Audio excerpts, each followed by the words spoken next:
What's common to all of the applications within Office? What's new? What's new is that the Office button, which was that orb that sat up in the left-hand side, has now been replaced by a file menu icon. That file menu icon gives you the backstage view, as Microsoft calls it, and it just opens up those features that do something with the document: saving, printing, permissions. Enhanced graphic tools. You can edit your pictures right from within Select Office program. The ribbon interface has been extended to all applications. In 2007, it was available in Word, Excel, and PowerPoint, but not in Access or Outlook, and now it's across the board. You can also create your own tabs and groups on the ribbon. So if you have a set of things and procedures that you like to use all the time, you can create your own.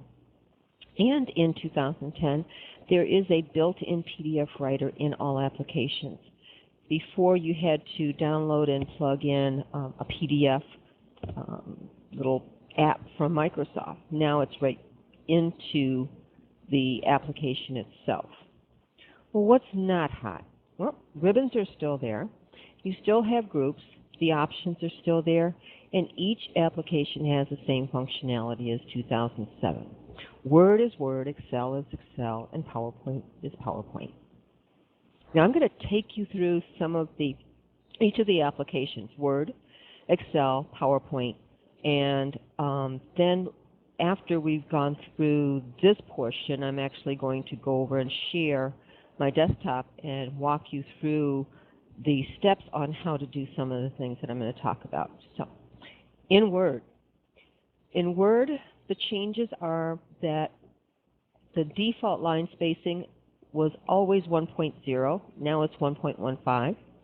And you also have the option to do some paragraph spacings. You can add or remove a space before or after a paragraph.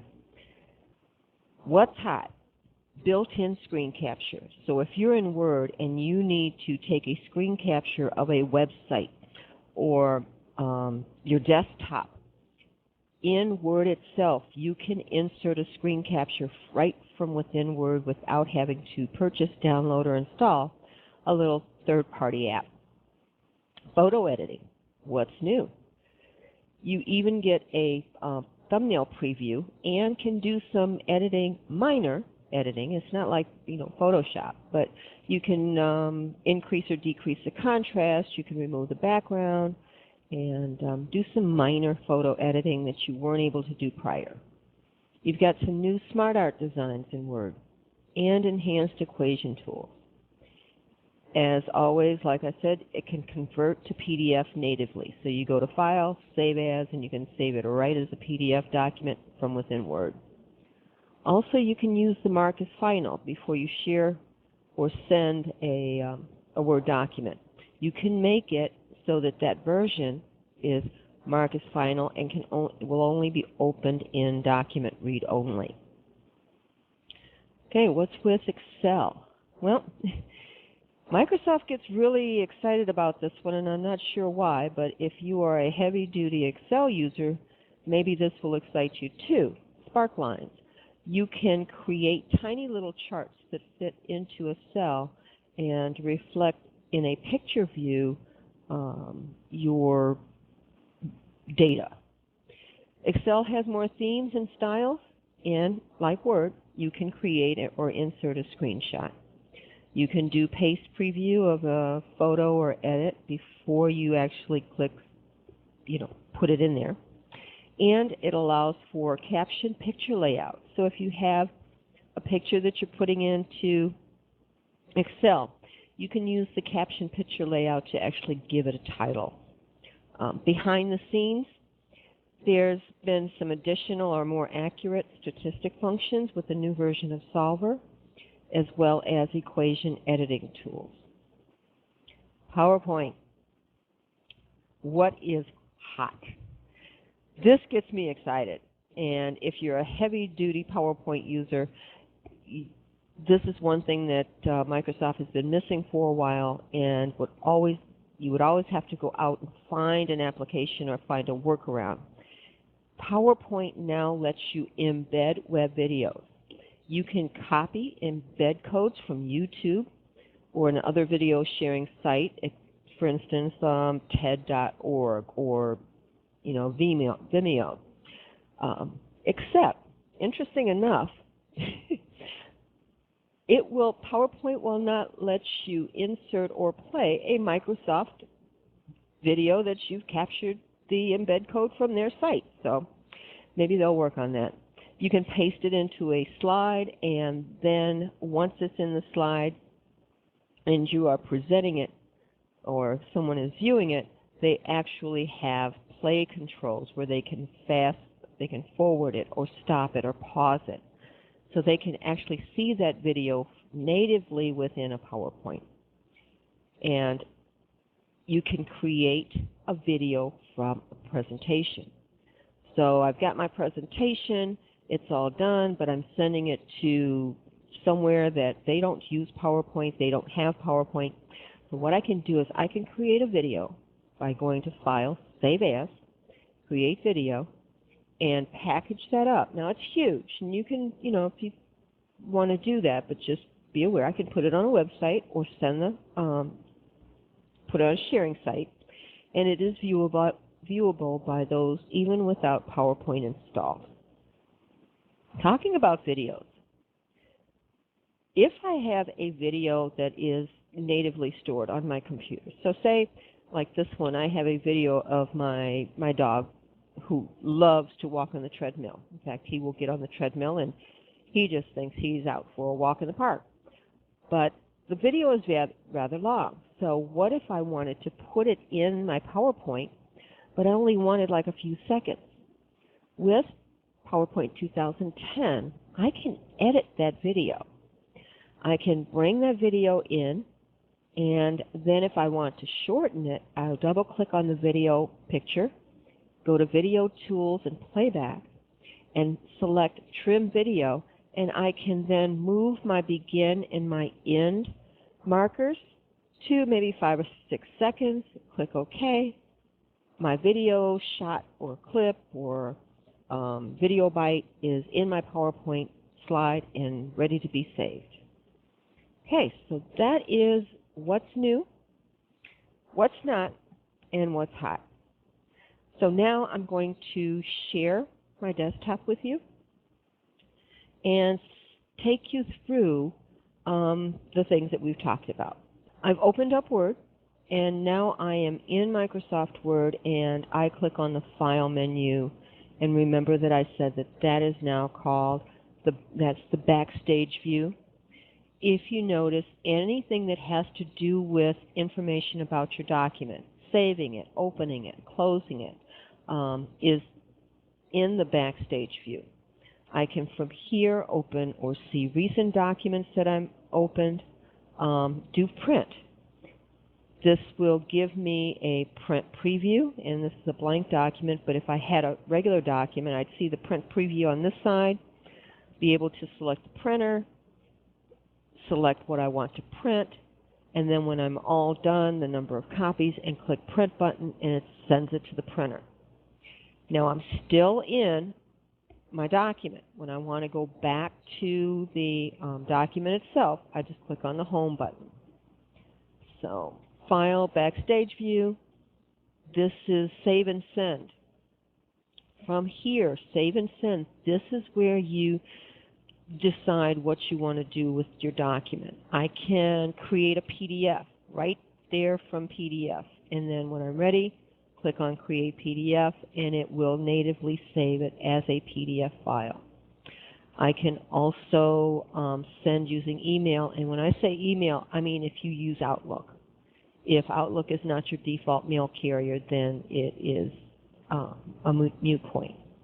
Okay, I can also go to Options. Now, Options is where, remember I said that you can create your own custom menu tab? So Options is the area that will allow me to customize my ribbon. So if I want to have a ribbon that is uniquely for me, I can say New Tab, And there's my tab. And now I just go over and select those commands that I want or use all the time. Say hyperlink, and add that, and maybe insert footnote and add that. So now I've got my new tab. I can rename it by right-clicking on it and test tab, or call it whatever you like. And my new group, I can rename that to test group. Click OK. Click OK down here. And notice up at the top, along with the regular tabs that I have, I've got a new test tab that contains the test group with hyperlink and insert footnote. You want to get rid of it? Right. Select it from the File, Options, Customize Ribbon. There's your Test tab. And right-click and just click Remove. Click OK. And now I'm back to my just normal everyday options. Now, I just did something, and I don't know, this was in 2007 too, but sometimes I get a phone call and it says, I've lost my ribbons. Well, if you have, right next to the question mark, there's an up arrow that means that your ribbon is displayed. If I click on it, it means that my ribbon is collapsed and I just see my tab. So that's just an aside. Okay, remember that we looked at how to create custom tabs and groups. And now I'm going to show you how to insert a screenshot. Prior to 2010, you needed a third-party app, say Snagit or Zing. But with Office 2010, the ability to insert a screenshot is natively within the menu items. And this is for Word, for Excel, PowerPoint. So let me show you how to do that. And I'm going to go back into my screen share. I'm in a Word document. And say I needed to put in a screenshot of something. So I'm going to go up to the Insert tab, and under the Illustrations group, I'm going to just click on Screenshots, and it shows the windows that are open. So if I needed to open something there, and go to Screenshots, notice that because the butterfly picture is open and available, I just click on it, and it immediately puts in a screenshot of that window. Now from here, I can size it, or if I double-click it, I'm now in the Picture Tools options. So I can even crop it, and that's selecting the crop feature, moving it where I want it cropped to, and it doesn't finalize it until I click outside of the picture.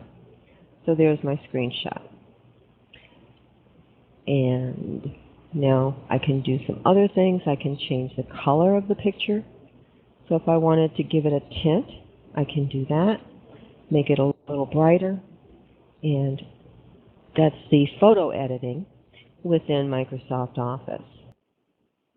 And now let's see, I'm going to open up PowerPoint because that's the one that we're going to take you through how to do a video and some other things. So I'm just going to get a new slide, and let's just name this one video. Okay. So now I want to embed a video from YouTube. So I need to go up to Insert, and notice on the right on the ribbon, there's the option now for adding a video under the Media group. So I'm going to click the down arrow, and I'm going to select Video from Website, and this is where you find that share. You know, like if you're on YouTube and you're looking at the YouTube video, you go down and you click on Share. It gives you that embed code. You copy it. Once you do that, it's in your clipboard, and once you select Video from Web Link, Control V or File Paste, and insert it, and then you will see the video embedded within that PowerPoint presentation. Another little aside, if you're used to narrating PowerPoint presentations in 2007, in 2010 it's just a tad different as to where it's located. If you're ready to embed audio or narrate a screen in 2010, you go to the Insert, Media, Audio, and then Record Audio. And then you record your audio slide by slide by slide. Okay, so that's just an aside. All right, so now I'm ready to look at how do I clip a video that's on my hard drive. I've got this file, it's a video, but I want to only use maybe 2 or 3 seconds. So I'm going to insert and select video. This time it's video from file because it's on my hard drive. It goes to the open video. I select where it normally would reside, like libraries under videos. And there's a Microsoft sample, so I'm going to take that. So here is the inputted video. It's going to take a bit because it's a long file. So now I'm just going to play just to make sure. Okay, there it is. Remember, there's my controls. So this is about 30 seconds. So I'm going to stop this. Now, what if I only want the, say I only want to play the horses. You know, I like, not actually play the horses, but just play the video of the horses. So I'm going to pause this, and now I'm going to just double-click on the video itself to open up the Video Tools area, and I'm ready to trim this video. So I don't want to format it. I'm going to go to Playback. When I'm in the Playback mode, here's the option to trim my video. I get a little insert, and it gives me a begin time marker and an end time marker. So I want to just kind of move this over until I get to the end of the horses. Okay, so maybe about right there. So I'm going to take my end time marker, move it to about there. That gives me about 3 seconds. And I can either preview it or click OK. I'm just going to go with OK. My video's there, and now I'm going to go up and click play. And all I have now is my horses. So that's how to insert a video either from a website by embedding the code or by taking my video from my file and inserting it there. Okay, so now I've got my presentation. It's about 10 or 15 slides. Got a call that I need to send this off, but the person that I'm going to send it to does not have PowerPoint. So what do I do? Well, you can take your presentation, go to your Backstage view by using File, Save and Send, and this time you have some additional options. Here you can create a video. Now, once you select that, you have a couple of other options to choose from. The computer and hard drive displays is the default. But if you want to maybe make it a little bit smaller and you don't need that great of quality because you don't have any HD videos or display, select Internet and DVD. If you had recorded sessions or slides, it will by default come in to use your recorded timings and narrations. I didn't narrate any of the slides, so it's not an option. You can select how many seconds to spend on each slide. So maybe I only want 3 seconds. It's pretty good for a slide. And then click Create Video. Depending on the presentation, this may take a while. And you'll see the little status bar down at the bottom, but you can continue to work and move right along in PowerPoint, and it will save it in the background.